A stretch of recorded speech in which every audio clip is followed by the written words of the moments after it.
A happy recap on the Wegmans post-game show. Tim McCaffrey, Don Familo join you, the McNeil and Company Coaches Corner, with the Victoria's head coach, Nick DiPillo. A season-high 83 points for Lemoyne's victory today. And your initial thoughts, looking at a pretty nice box score here. It is. And, listen, you can go Sierra 7 for 13 from 3 for 25 points. Haeden gave you 20. Bree had 10. Meg had 10. Em had 9. I'll tell you, I thought a real pivotal point of the game was, we let them back in the game in the second quarter, and I put Sydney Postel. She made 2 high-low passes, hit a back door, gave us really, really good energy that gave the kids life as we went into the locker room. So, I think in a game like this, it's really important to talk about one of the unsung heroes who helped us get back on the right path. And speaking of unsung heroes, this whole season has been kind of ups and downs. You've had to do it with duct tape and bubble gum at points in time this year. But I thought the initial 5, the 5 seniors, you got great minutes out of in the early going, stabilized the game. At least you didn't have to look at a deficit to start, stabilized the game, allowed you guys to be around it, and then you got to put on the run, the 13-0 run, which it was 17 all. You put on the 13 roll, and that extends the game. But a credit to the first 5 on the floor. Yeah, I thought defensively, their energy, their ability to get deflections, they rebounded it really well. I thought, obviously we were able to pound inside to Bree and Haeden early on, which was really, really nice. I thought that bigger lineup did a nice job for us. I want to get to the seniors in a second, but first I want to get to Sierra Linden because you can't do any of this. She surpassed the 700-point plateau in the last game. Thought she was going to get to 800 in this game at one point. What's it like when she heats up and just the shots don't even look like they're coming out of her hand right and they're going swish, swish, swish? Well, it makes everybody's job easier, right? So it's fun to watch her when she gets her feet set. It always has a really good chance to go in. And listen, obviously we haven't scored it the level we'd like to this year. But, if Sierra can continue to grow as a player, which she's done phenomenally through this year, I like our chances down the stretch. 25 points for C. Let's get to the seniors. Let's hit them one by one here. Haeden Roberts, 20 points. Well, I was going to say, you talk about the seniors. I'm sorry. No, let's talk about them all. I'm here for it. I thought you want to talk to them. So remember, it ain't about me no more. They get the last word, so you've got to get the first word. We'll give you the first case. The prosecution to start things off. Let's talk about Haeden Roberts. 20 points today.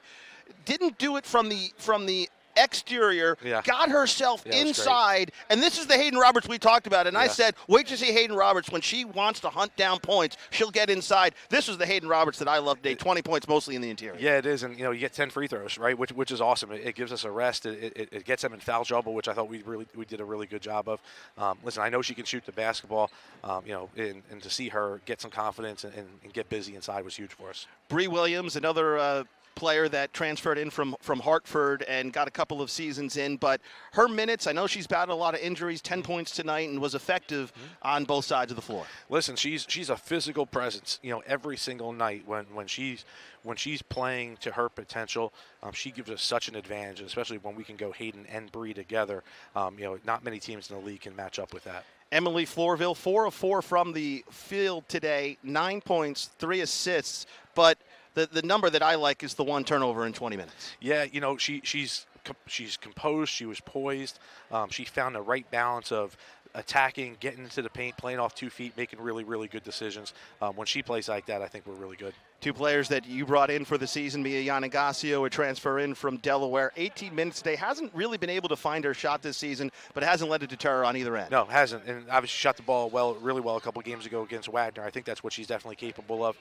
Just an overall smart kid who really understands what we're doing, has our trust and has the trust of the locker room. When I think about the vision of this program, I think Megan Bodziony embodies it, a lot of it. First person to be at every event. She's the last person to leave. She leads by example, not necessarily by voice. I've noticed it, and I'm not around the team nearly as much as you are. That's what I take away from her. So she had another nice game today, a stabilizing presence, can bring the ball up for you. It's kind of like a Swiss Army knife for this season. She's the consummate leader. Tough spot. You come in here for 1 year, and the coach throws a lot on your shoulders. With the experience that she has and the versatility she has, she's been everything I hoped for. Now we're going to talk to the seniors, coach. Thanks for a couple of minutes. One question. Hold on. Well, a strategy question and an overall question. In the first half, when LA was making that comeback, they seemed to be able to find a path to their left to the basket. Fortunately, they didn't make a lot of those shots, but That was swallowed up in the second half. Was that an adjustment made by you or something that the girls noticed? Well, it was something that we talked about doing before the game that I don't think we did a great job of, obviously, in the first half. We pointed out at halftime, and to your point, I think we did a much better job as the game wore on. And the second thing is you look at what happened in this game. The seniors obviously played fantastic, but everyone coming off the bench as well. We talk about this a lot on the men's side of this. This is your first year here. And there's a transition that's going to happen. You got 5 players leaving and a lot of young players expected to step up. What's it like here, not trying to not worry about what's happening on a day-to-day basis as you try to build a program? This is more than just a game. It's great to win every game, but it's not just about winning games when you're in transition. You're trying to build a program here. 100%. And, you know, I think the thing that this roster has done, they've shown the future Finns under my watch what it looks like to work hard, to grind, to persevere. You know, obviously, you know, with a class of 5 coming in next year, you know, I think there's going to be a lot of young energy and young talent that kind of probably fits the way we want to get up and down the floor a little bit more. But from a character, from a toughness, from a love for Moyne and what this program represents, you know, it's been great for these seniors to kind of set the foundation for them.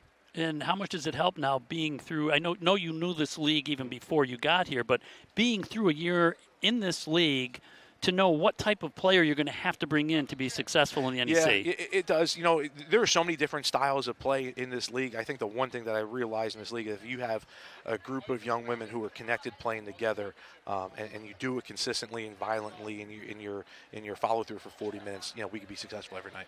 Fantastic. Thanks, Coach. Appreciate We've got you. a bunch more games to play. Guys. Absolutely. We're going to have Haeden Roberts here in just a moment. Let's get Coach's box score. Well, I guess he doesn't need it. Let me hang on to it, Tim. Yep. We'll have Haeden here momentarily. There's cookies everywhere. There's all sorts of good stuff as we get to celebrate the careers of our 5 seniors. Plenty of cookies and deliciousness in just a couple of minutes. This is the second annual Haeden Roberts Senior Day ceremony. Congratulations. We'll see you again next year at about the same time. As we get Haeden Roberts' microphone up. So I don't know what I asked you last year. I can't remember. But I do know that it was a pretty spectacular game that you had today. It was kind of a Haeden Roberts throwback game. You got yourself in there, got yourself to the free throw line, fighting for it inside. Those are the hard-earned points today. Not easy getting 20 points and 9 rebounds on the day. Congratulations. Thank you. I appreciate it. So what's this graduation? I know last year's, but what are we graduating in this time? I'm getting my master's in leadership, so I'll finish that up in May. But it's been really special being here, and I'm really grateful to have the opportunity to come back this year. Pretty apt. The captain of the team is getting a leadership degree. Yeah, and important in this team, which is in transition. You and 4 other seniors leaving, a lot of young players coming in. And young players that you've played with are going to they'll have key roles next year. So how important is that as you kind of think about your leadership hat that you're putting on to be with this team and help make that adjustment for the young players? Yeah, I mean, I've loved being here and kind of being one of the people that, you know, players and coaches look to, especially in the transition from going Division I to Division 2 to Division I.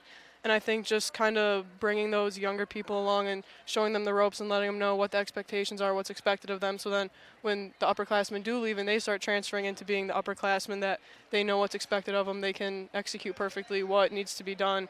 And I think our underclassmen have done that perfectly. For example, Eli, she's come in here and she's really grown into a player just in the short year that I've been with her. And so I think the program's heading in a really good direction. I know there's a strong tradition of the upperclassmen helping the freshmen kind of lead the way. I want to talk to you a little bit about the next wave of Moyne student athletes, Eli Clark.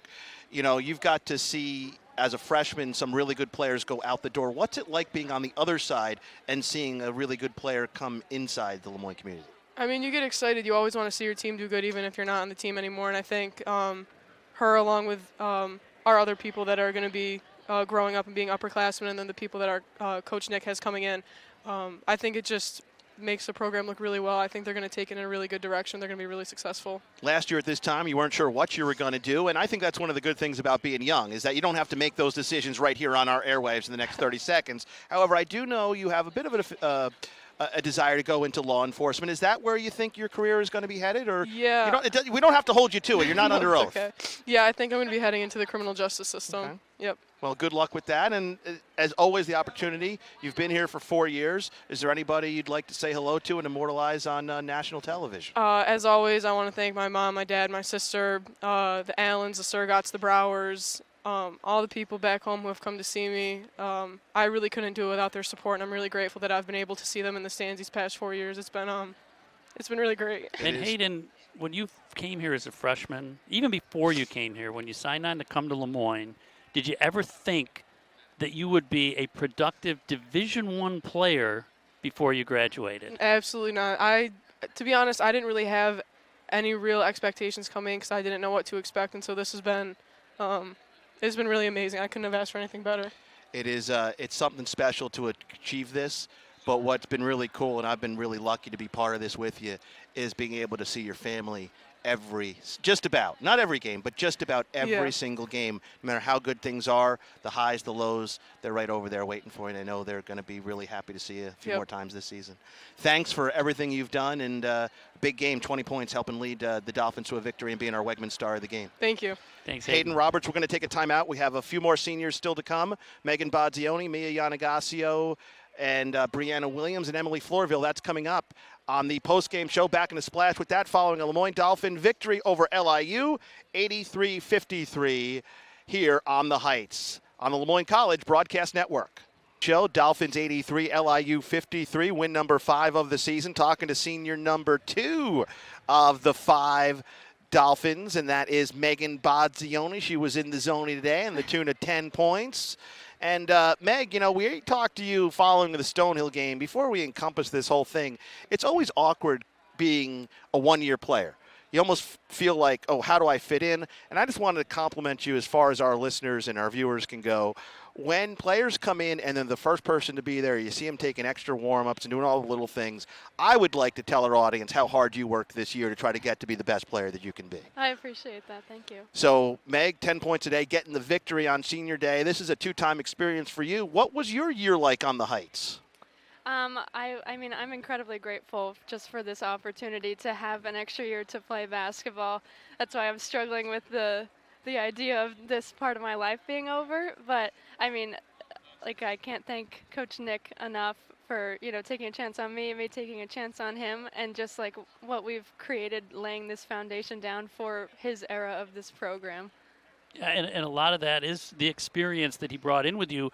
When a coach comes in and, doesn't really know what he's got, he needs some stability. Mm-hmm. He knew he was going to get that with you. And that experience means a lot, too. There was a play today that stands out. You had a chance to split the defense to go in for a layup, but you didn't. You turned and looked for the red-hot Sierra Linen instead, find the hot player. And, those are the things that become instinctive as you get older. How much of that instinctive play did you bring here from your previous play? Well, I've had a lot of different coaching staffs in I played with a lot of different people as well, and now we're at the point of the season where we can find a rhythm with each other. I'm more of a driver. Sierra obviously was hitting like crazy today, so I can do what I can do to draw her defense in so she can get a rhythm 3. It's just finding that give and take with each other and just learning each other's strengths and putting each other in the best position. And I think experience comes with that a lot, instead of it gives you a wider range of thinking. Well, to be fair, she didn't put up a shot on that pad, but it was perfect. It was beautiful. She was wide open. One of the lasting memories for me in your season here was the game-winning shot at Stonehill. I think it is the ultimate memory. Do you remember the just now that you've been able to crystallize that, kind of take a couple of weeks away?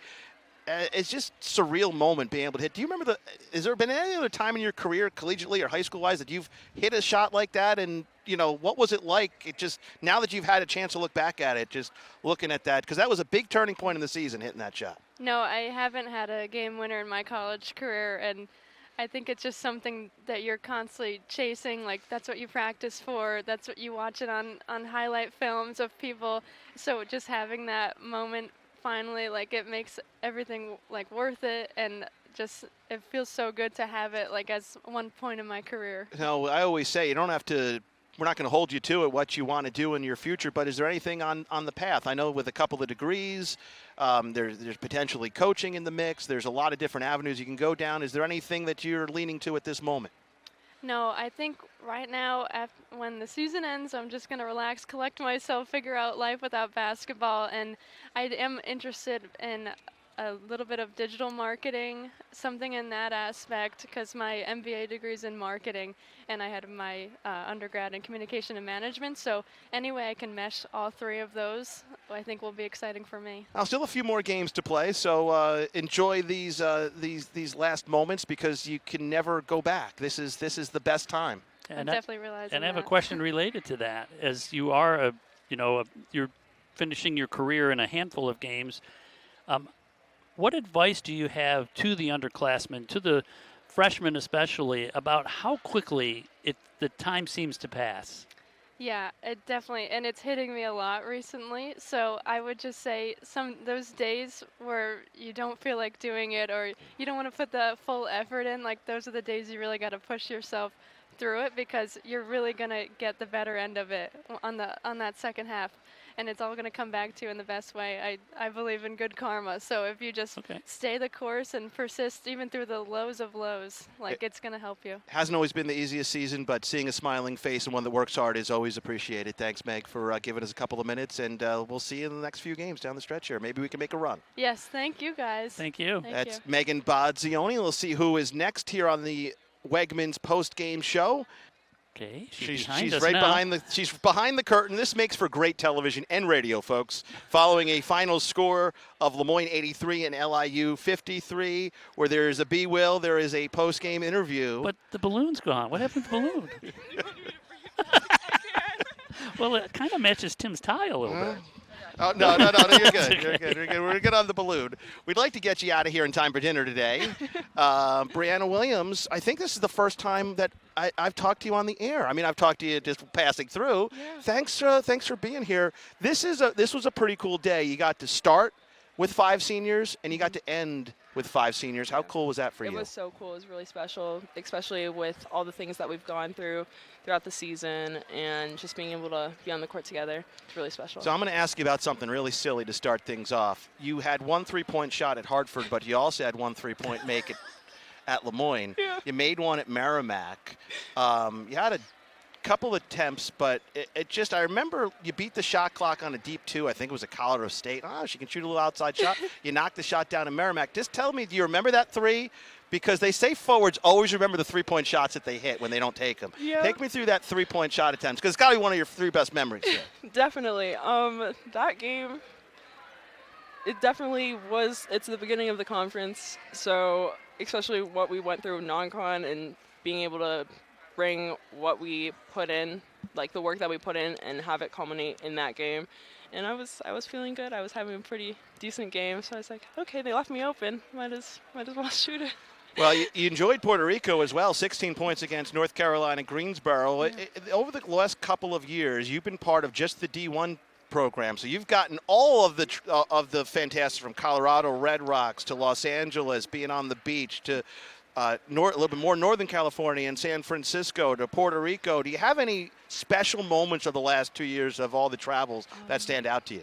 Definitely Puerto Rico, because it was so nice, and while Syracuse is great, can't beat the weather in Puerto Rico, and being able to be together with the team and kind of have a nice vacation, but also on a business trip, it was pretty cool. It was a little different than the weather's been here for the last couple of weeks. Definitely.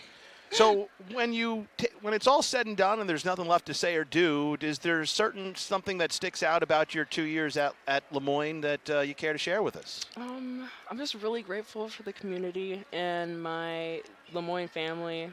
Definitely coming in from a different program, it's definitely flipped my perspective on collegiate basketball, and I'm really grateful for it and the people that I've met. So what's next? I mean, we're not going to, you don't have to exactly say, and then that's it. Brianna Williams, she's going to be president. She said it. But what's next for B-Will? I mean, pretty much can not doubt anything that you tell me based on how hard you've played over the last couple of years. Appreciate that. Definitely looking towards moving into the sports business world, culminating and combining 2 of my passions that I've had for basically my entire life, and seeing where that takes me. Yeah, that's interesting.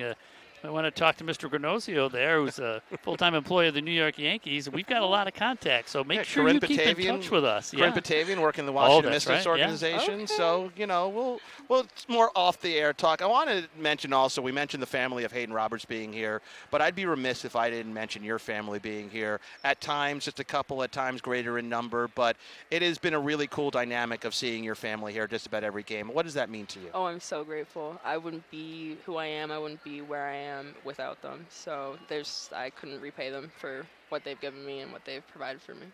So after a couple of years, we generally say to the 4-year players, to do your thing, but I think you've earned the right being through what you've been through the last couple of years. Also, the situation in Hartford, I can't imagine what that was like for you. Well, since you're here, why don't we talk about it a little bit? Hartford was a team that said, well, we're not going to have Division I athletics anymore, and you were part of that, and then you had to transfer out. That was a really hard time for you. You didn't have a program. You didn't know if you were going to play D1 basketball, D2 basketball, or anywhere. Talk about what was that a low point for you, and now getting here?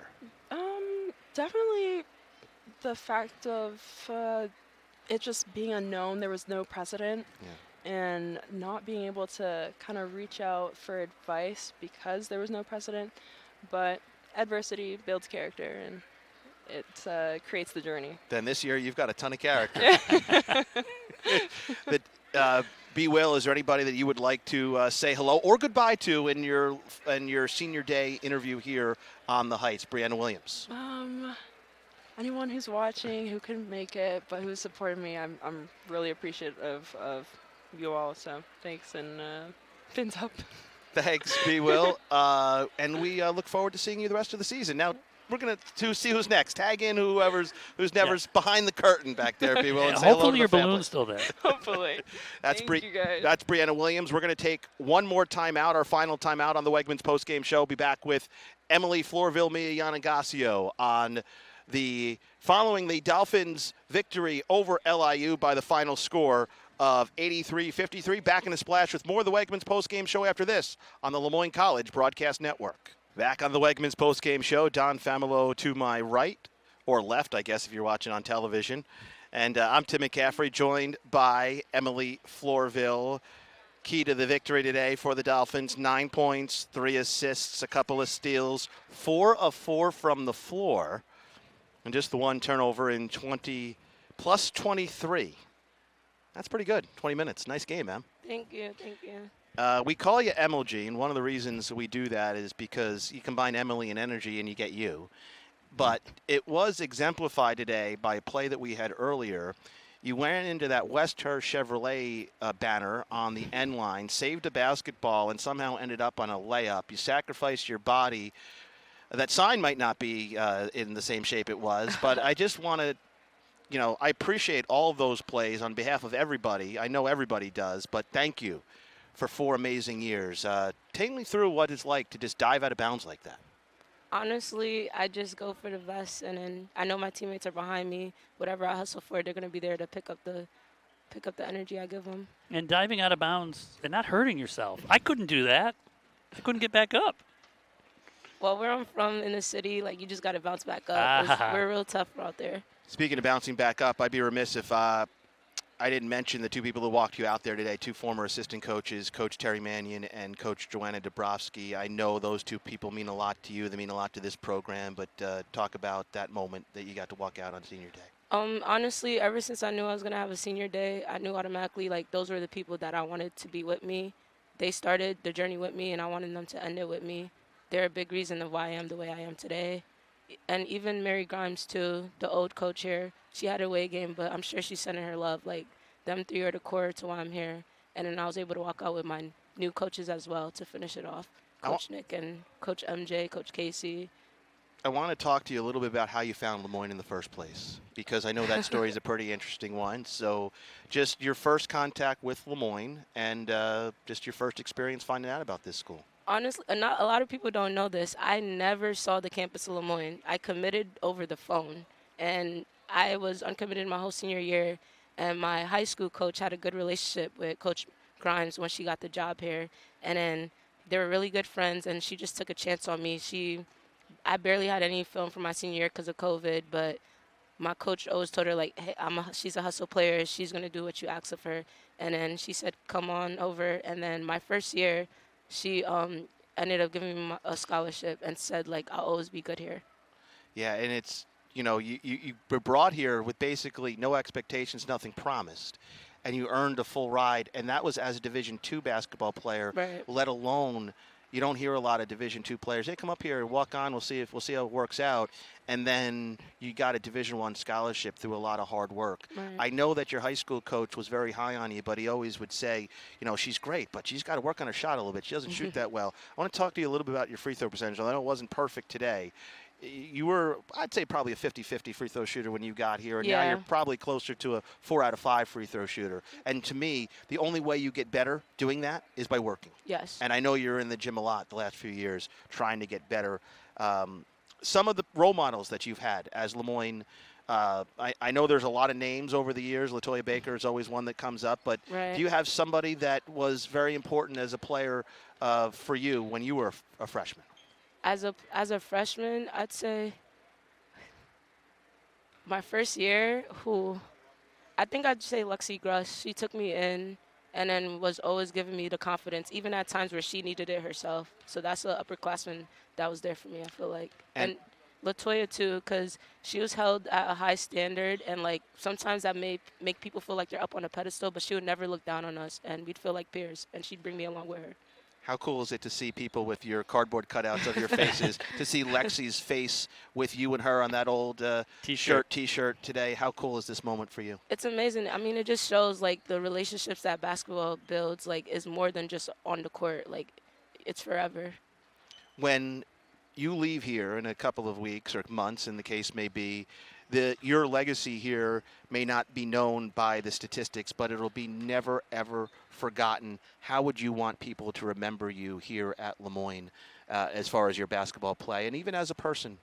I mean, you gave me the name that's best. Like, MOG, I give, like, people energy around me, and just, like, I want them to remember me as, like, someone that's always going to make them feel, like, happy, give them life. I always want to do for other people. So that's something I want to be remembered as. You never took a second for granted on the court. I told Tim, you're the type of player that believes every basketball belongs to you. You always gravitated to the ball, whether it was to get a steal or to get a rebound. You never took a second off. All this time that you've played basketball here at Moyne, and now you're nearing the end of your career, what advice do you have for the newcomers, the freshmen, the underclassmen, that you can give them from your path and the results from all the hard work that you've been able to put in? I definitely say you can't control, like, if a shot's going to go in, if you're going to make that perfect pass, but you can control, like, your heart and your effort. Like, it's all about your mindset, because I think one thing I've always had was, like, a mentality that just, like, I'm going to work hard no matter what happens. I'm going to have heart, and I'm going to love every second of it, because you can't control everything else, but I can control, like, my intentions with everything I'm doing. So once you keep that the main thing, I think you're going to be all right. Two things. I remember your first start like it was yesterday at Ashland. Ashland. Okay. And I remember just thinking to myself, oh boy, what made you work as hard? Ashland not nearly as good as these teams you're facing now. Pretty good, but not good as good. What made you completely just get in the gym and change exactly? You could have been a Division III basketball player. You could have packed it in and said, you know what, this ain't for me. I'm going to leave, go play somewhere else. But you faced adversity, which has been kind of the theme of this season, and worked your butt off and became a Division I scholarship athlete. What was the telltale sign to get you to put the extra effort in after that Ashland game? I guess I always thought back to my past, like, 2 years ago, I would have never imagined to be in this place. So I know 2 years after this, I won't be in the same place I'm in now. Like, I've always been moving up. So, like, it's always not as bad as I think it's going to be. Like, there's always a way out. So I thought there's always growth to be made. So that made me really push. I'm a hard believer in hard work. And one last one for me. What's next? What's next in this odyssey that has brought Emily Florvil to Moyne? I'm going to try to be an FBI agent and go into law enforcement and give back to my community. So that's the next step, hopefully. Well, I have no doubt that whatever you will do, whatever your desire are, you will end up accomplishing them, because I've seen it happen for 4 straight years here. I am so proud of you, and it has been an honor and a privilege of mine to watch you play. Thank you. I love you guys. Love you too. That's Emily Florvil on the Wegmans post-game show. Time to do some awards. You got a lot of these over the years. A lot of these, you don't have to do it right now, but you got a lot of these subs of the games over the years. You can't get the sub of the game when you start, though. Thanks, Emily. On the Wegmans post-game show.